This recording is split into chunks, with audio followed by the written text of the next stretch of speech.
want to listen to your excuses. Dahil hindi ka na namin mapapagkatiwalaan. The bottom line is, kalimutan mo ng offer ng asawa ko na kasama ka sa defense team ng anak ko. Lilette was taken out of the defense team because we found out half-sister pala siya ni Trixie. Magkapatid sila sa ama. Bakit ako tinutulungan ni Attorney Lilette?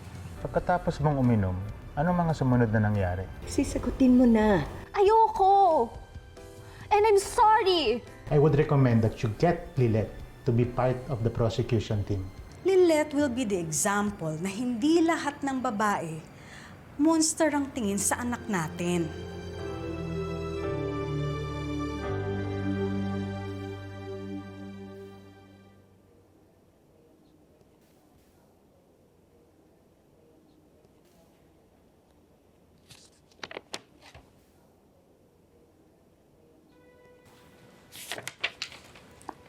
Hi, Lilette.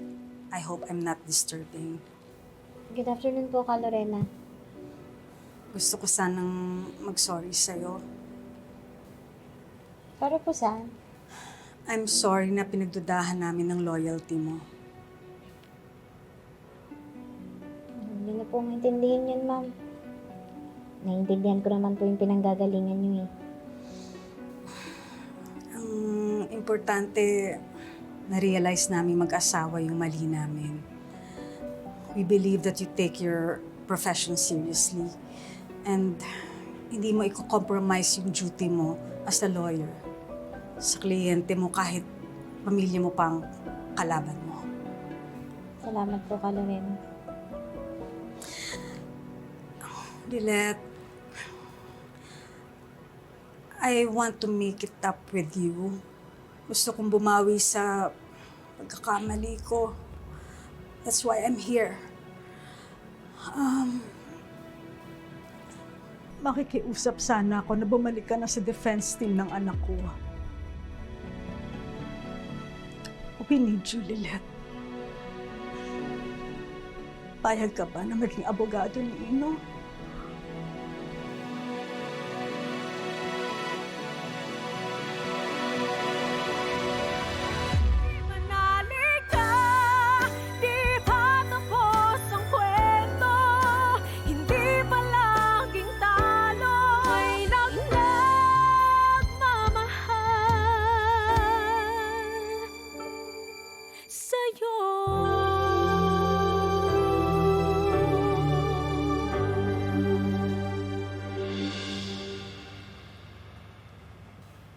Nak,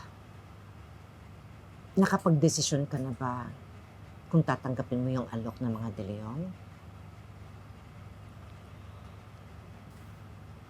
Napakalaki po nung utang na loob ko sa mga De Leon. Kung hindi po dahil kay Ka Lorena, hindi po ako nakapagtapos sa law school. Tinulungan din po nila ako na mapalaya kayo.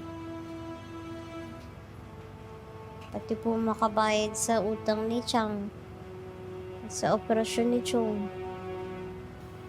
Ibig mo bang sabihin, tatanggapin mo lang na maging abogado ka ni Ino dahil sa utang na loob? May mas malalim pa po kong dahilan. Nandun po kasi ako sa beach party ni Ino eh. Nakita ko po kung paano niya pinagtabuyan si Trixie. Ayaw niya po talaga sa kapatid ko. Kaya malaki po yung posibilidad na hindi niya talaga kinahasa si Trixie.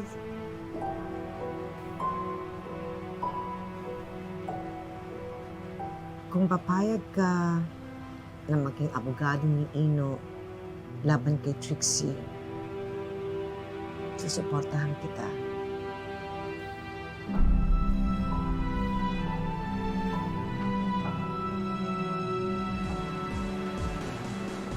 What's up, guys? I am back. And tonight, meron tayo ulit party with my friends. At dito ako ngayon sa Club Harlem. Nako, excited na ako makiparte sa kanila. At mamaya, sana may mamit tayo dito na mga personality. Naka-reserve po sa kanila itong Para makapag-picture tayo. Makinig ka na lang sa kanya. Trixie. Ano ba? I don't care. Guys, I'll see you later, ha? Sino nyo nga, oh? Wala siyang drinks. Kami, bibili kami ng drink. Naka-order na kami. I don't care! Parating ni order namin. Oh, wait lang, nag-hysterical na kayo eh. Teka lang po, ganito to? Pwede, easy lang. No! Bakit mo ako tinitingnan, ha? Kami yung nauna dito. This is our place! Kami ang nauna, kami nga nakaupo eh. Tama na.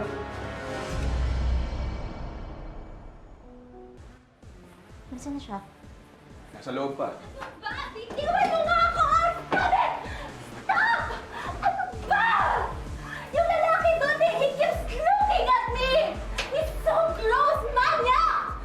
Ang hihingin kasi! Gusto mo nung ingay? Let me go back in! Ano ba? Stop it! Trixie, tama na. Huwag kang magsimula ng gulo dito. Ayoko! Alam pa naman, Ayoko! magulang mo na nandito ka. Halika na, sumama ka na, iuwi na kita. Pabalik niyo ako doon! Kuya. Kami nang bahala sa kanya. Sige na, kami na rin ang mag-aatid sa kanya, okay? Kami nang bahala. Sige na. Pero hindi na po makakabalik yan. Okay lang, kuya. Sige na. Tingnan mo nga ako? What are you even doing here? Are you stalking me now? Sa totoo lang, labag din naman sa loob kung puntahan ka pa dito eh. Kaya lang may nakapagsabi sa akin na nagwawala ka at nagsisimula ka ng gulo. Hindi kasi kaya ng konsensya ko walang gawin. Kaya halika na, ikukuha na kita ng taxi para makapagpahinga na rin ako. Wow! Thank you sa concern mo, ha? Ang bait mo talagang ate, no? Ayaw mo akong mapaaway pero okay lang sa'yo na hindi maparusahan yung lalaki na nakit sa akin? Anong klase kang tao? Mas kinakampihan mo pa si Ino kaysa sa akin? Bakit alam mo ba kung ano yung nangyari? Oo, maldita ako. Oo, madami akong naging kasalanan sa'yo. Pero kung matino kang lawyer, bakit hindi mo makita na ako yung biktima dito? Kung mabuti kang tao, hindi mo gagawin sa akin to. Hindi mo kakalabanin yung sarili mong kapatid. Halika na, Trixie. Iuwi na kita. No! I don't need your concern. Di ba doon ka kumakampi sa demonyong yon?